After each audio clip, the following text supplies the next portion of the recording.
First, I'd like to thank the Augsburg Historical Society for inviting me to speak this evening. And I would like to begin by telling you a little bit about myself. I started my public service on the Apacon School Board. Next, I moved to Borough Council. Then I was the mayor of Apacon for 9 years.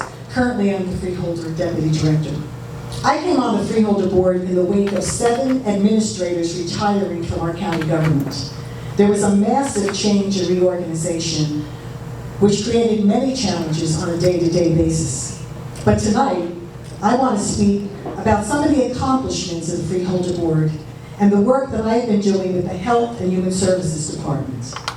As part of good financial management, the Freeholder Board approved a debt management plan to formulate a balanced approach to debt reduction.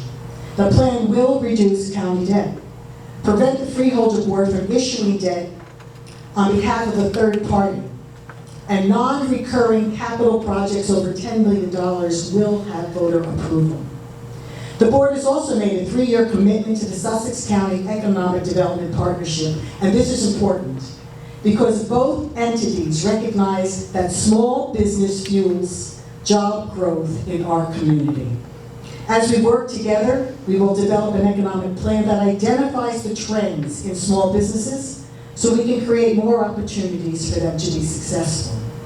We are also identifying federal resources that can be leveraged towards future planning that would better promote Sussex County's beautiful tourism and beautiful rural environment. Now, when I came onto the Freeholder Board, I was appointed as a liaison to the Health and Human Services Department. The first thing I realized was that most people were not aware of the services available in the county or where to go for help.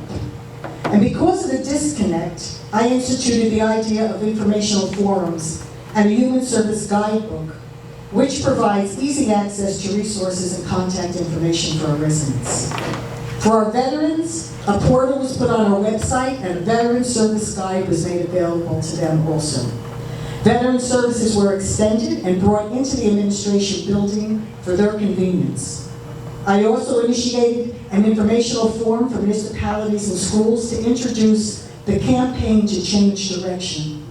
This program helps to reduce the stigma associated with mental illness and helps loved ones get the treatment that they need.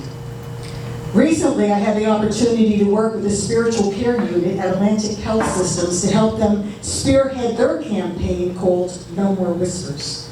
The campaign is focused on open communication about mental health, and they are now offering programs for suicide prevention. And in case you don't know this, between 18 and 22 veterans commit suicide every day. And now suicide is the second leading cause of death in our country for adolescents.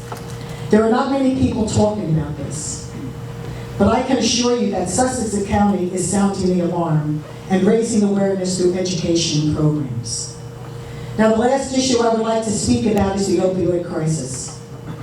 The opioid overdose epidemic has hit right at the heart of our community, and it is shattering lives. And with the help of the Clear Recovery Program, opioid overdose deaths are down about 8% in the county this year. But the battle is still raging.